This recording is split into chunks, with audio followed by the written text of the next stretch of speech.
Hey, you guys. Okay. So I felt inspired because I'm going on a cruise. I was like, you know what? Let me just do a quick pick a card reading. And we want to keep it nice, fun, straight to the point, fucking honest, you know? And so I wanted to do a video on what's the tea on the person you're thinking about.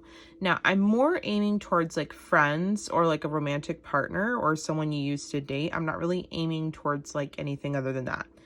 So it can relate to your friend, your ex, just basically the person who's been on your mind a lot lately. You'll find some way to have it relate to you. And we'll see what's the tea about them, how they feel about you, how they feel about the situation y'all been through.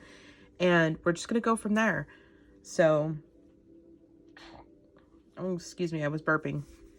I'm going to give you guys a few seconds to meditate. And then I'm going to go ahead and start the reading. So clearly it's pile number 1. Pile number 2 and pile number 3. Y'all can pause the video at this point because I'm not going to put my hands in it or anything. Pause the video at this point and go ahead and meditate if you need to and choose a pile.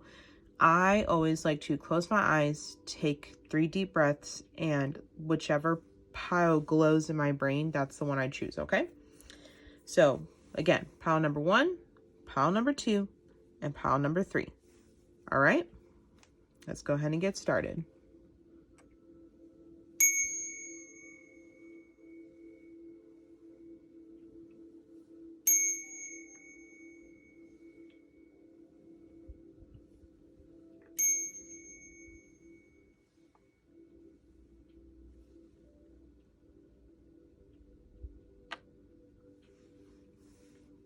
Alrighty. Oopsie daisies if I can get these cards. My goodness. Okay.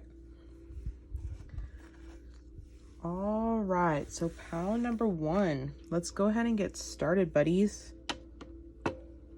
If this can stay, will it stay? It will not. Okay. Well, that's fine. We'll just stick it right over there. We'll use this as our reference point. If it's pile, whichever pile's doing its thing, it's going to be up there in case y'all need to fast forward anything. I will have timestamps below. All right.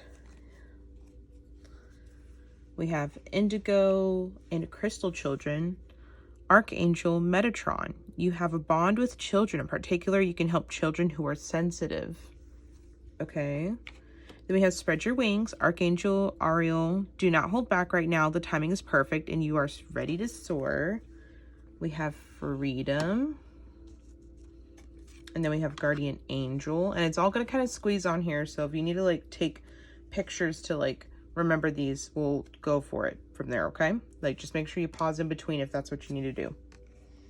We have Reflecting, Unfazed, Scarcity Tactics, an Offer, Obsessive Lover, and then we have Forcer. Forces things on you, forces their way in, uses force to get what they want. Sheesh. They will reach out soon. They are controlling. This connection needs boundaries. They love spending time with you. Okay, so what I'm getting from this pile is that this person had to have been... Okay, so the first thing that pops in my head is a former ex who knows they did wrong, and you could tell they're changing for the better, but you may just not be into this anymore. So romance-wise, like if it's your ex, that's that. If y'all didn't date, but were like a situationship or something, they showed really awful red flags in the beginning, and they're the kind of Delulu folks that like, when everything was all said and done and it ended, like they could have ended it with you or walked away from you, but I don't think they realized that they were the problem in this. They're, you know, I could see them really thinking it was you, but when they look back now, they're realizing it was them because they spent a lot of time. That reflection card really kicks in.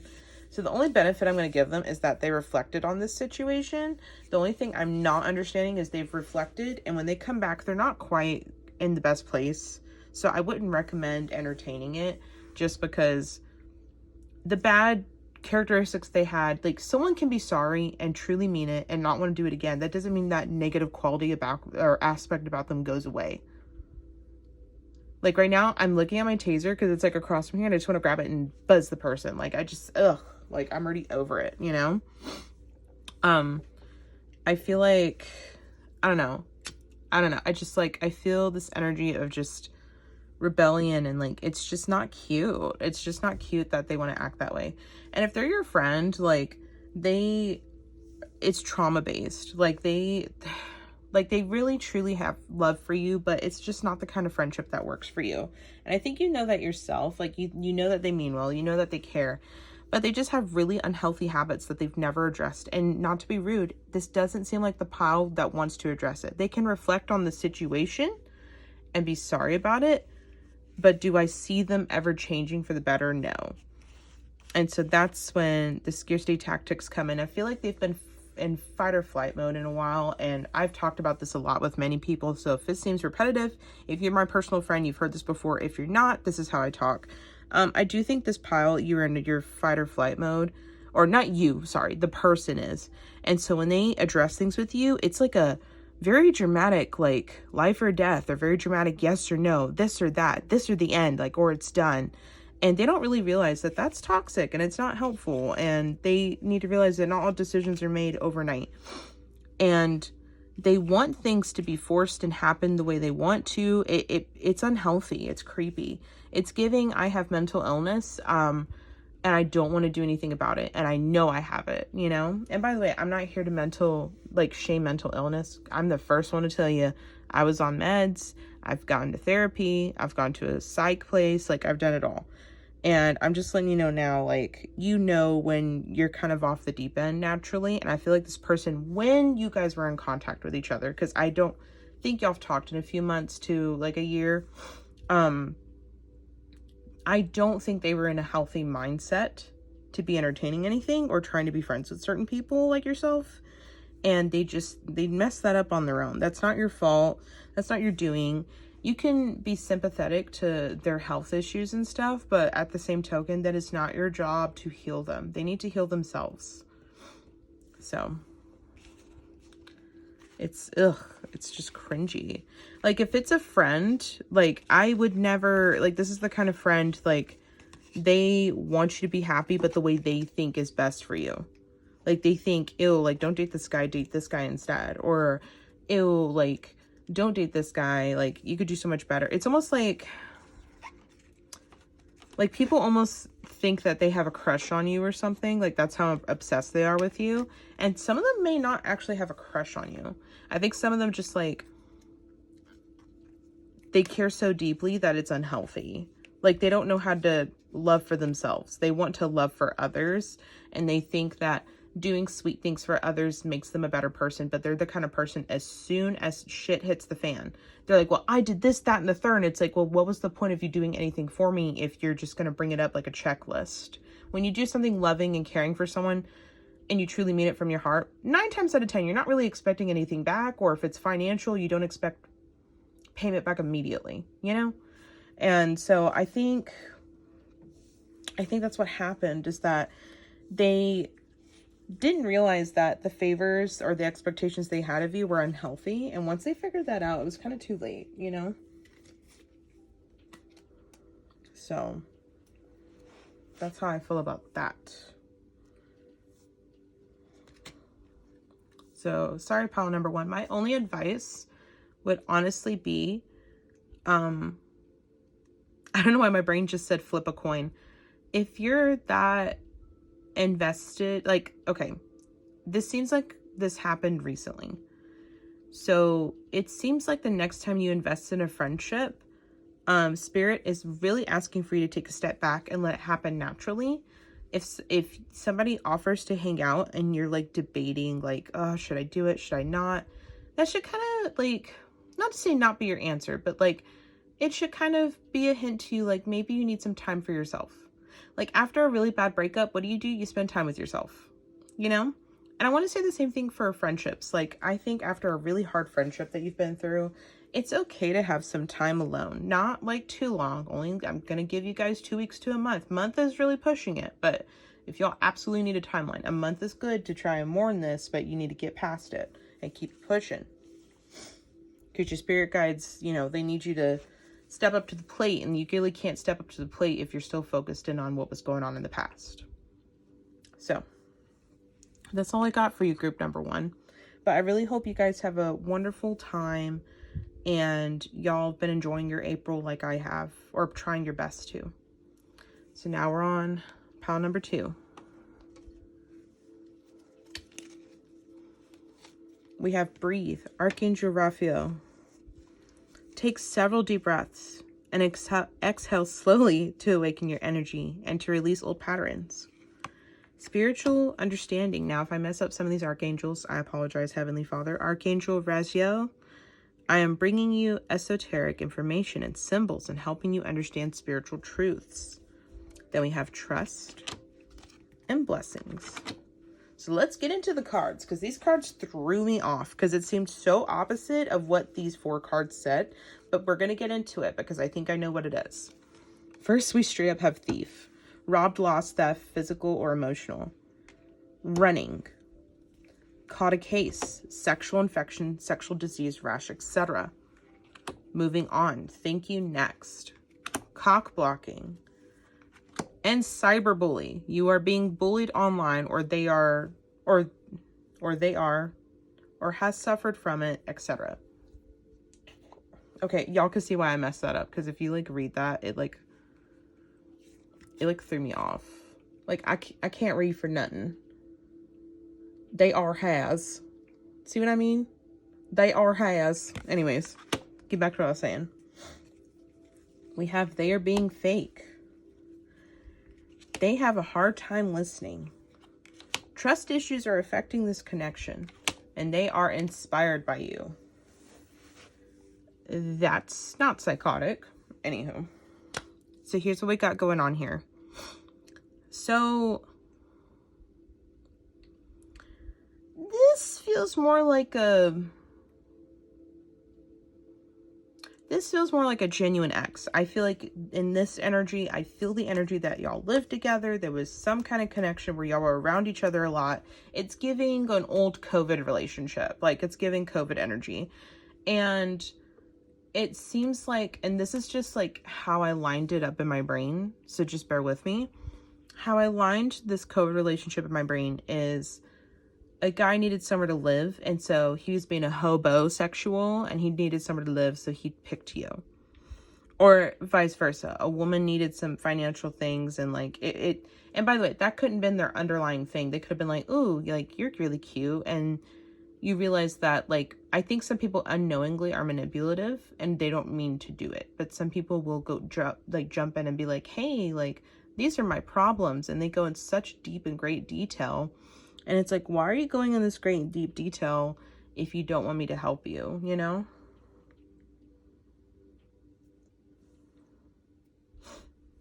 And it's hard because they look up to you, but they're letting their own brain be their downfall.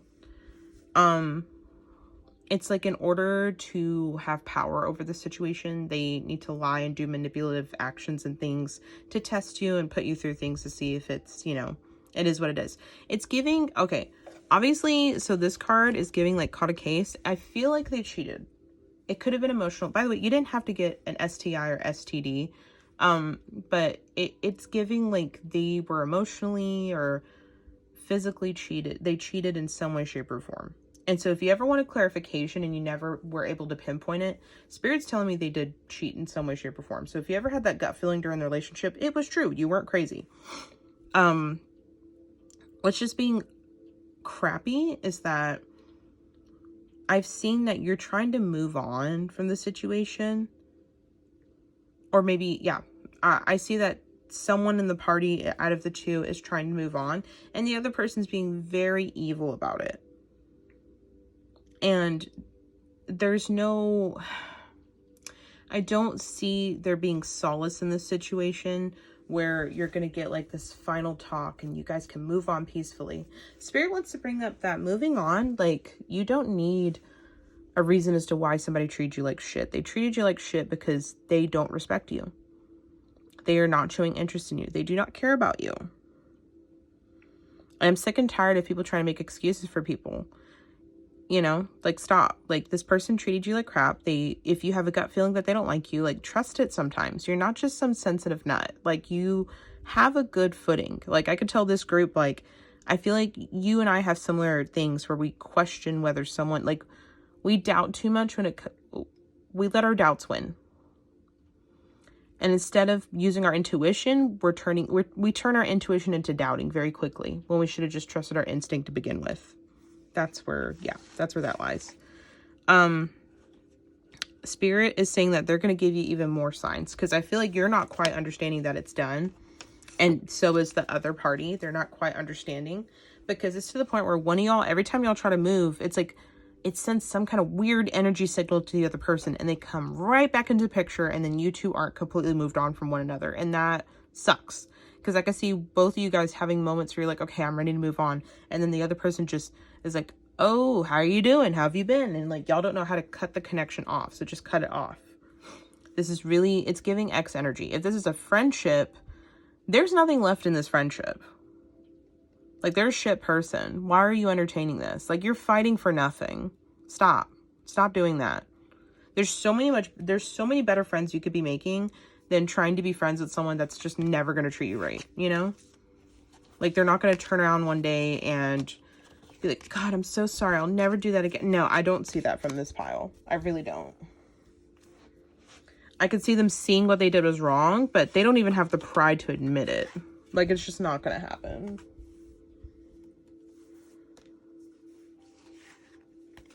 So, sorry, I know y'all want like tarot readers that are going to be like, oh, how beautiful. And it's just, sometimes I'm tired of that. I'm tired of, you know, tarot readers and other people just being so freaking lying about it. Like, oh, give it time. No, you don't need to be in this. You gave it all the time you can. Leave it be. Like, for some reason, that pile number 2, I need you to really move on. Like, there's nothing left there. You heal better without them in the picture. Now heal. And if you've already healed from that, it's just reemphasizing there is nothing left. Because I feel like the second pile, again, every time you try to move on, they're just going to come back. And they're going to try and ruin it, and then you can't move on. And that includes, like, and it affects everything. You have to let go of this person in order to get in a better place in life. Sorry. Okay. Last but not least, pile number 3. Sorry, just had a rant about pile number 2. So you know what to do. Archangel Uriel. Trust your inner knowledge and act upon it without delay. We have courage. Archangel Ariel. Be courageous and stand up for your beliefs. We have emerging. And we have harmony. That sounds beautiful. Let's see where the cards mess up at. We have the romantic love affair. Sex fix, secret lover. No facts. Never has the facts. Makes shit up. They lie. Drama starter. Same shit, different day. Girl fight. Arguments, physical fight, at war, competing. Broke ass. They want more than what you have. They are dishonest. They want to be close to you. Gossip is affecting this connection. My goodness. Now, this one definitely strikes me as like obviously, okay, so clearly it's stating like girl fight, but what I'm catching out of this is more like pettiness. So we're not going to put gender or sex into this. We're going to go by energy. And so it feels like two people are kind of like beefing for no apparent reason. Like, it feels like one girl got insecure about something or read into something, and then the other girl just took it wrong, and then it just started this weird little vendetta that just makes absolutely no sense. So if it's like, this seems like coworker or like mutual friends. Like mutual friends, like you got a weird vibe off of Facebook and, you know, or sorry, they saw a post that you made and then they took it the wrong way. And now they're just in this weird feel. They're like, she's being a hater when you weren't even aiming your post towards them at all. You're just talking in general or reposting something, you know?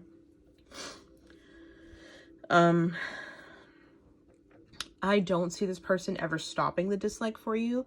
Now, I think they would be open to a conversation of making up with you. I don't ever see it being like, oh, let's be friends. It's more like, let's be cordial. And I don't even see it lasting long because like, they just don't know how to not hate you. It's stupid. And for men, for some reason, this comes up like gaming group chat, or like someone, like sometimes they pick on you and out of the bros and like it goes too far. Because I know how some of you guys joke around with each other, like some of you men, like the way y'all roast each other, like I need y'all to stop being toxic like that. It's not cool. And some guys really take it personal when you say stuff like that. Like, I need y'all to be a little healthier when you communicate. And I know that doesn't happen overnight, but just keep that in mind next time you go into playing online with your friends or you're hanging out with them. Like, being a dick's not going to help the situation, you know? So, but back to it. And if this is an ex, I don't even see it being an ex. This is more like friendship focused, or like sister being sassy kind of thing. Like, they're being petty and I'm not sure what the point is out of it and what you're going to get out of it, you know? So it's kind of weird to me.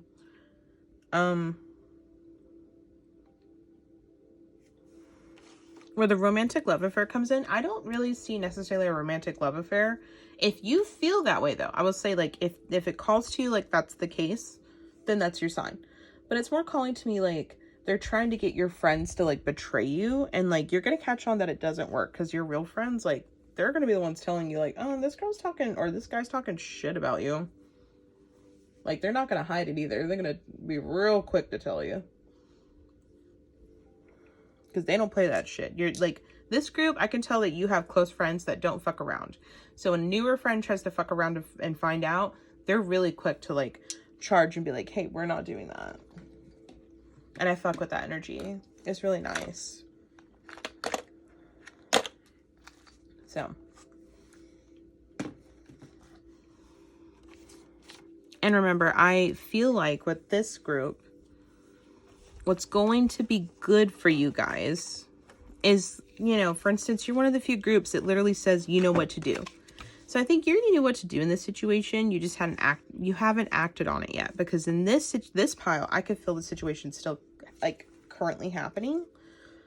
And so what I would recommend is, like, if you're going to communicate your feelings to them, have a witness there, just because I feel like this is the kind of person that will, like, it's almost like I can approach something really professionally. I can't guarantee the other person's going to take it professional. They might be in their feelings about it. Does that make sense? So they might twist it into something, or not twist it. They might be saying how they feel, but they're misreading the whole interpretation of the conversation, you know? So that's why I think you should have a mediator there just to help with that.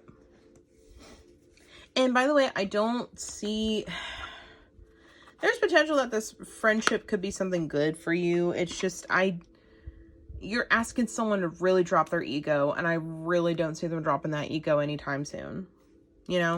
And then when it comes to romantic partnerships in this pile in particular, I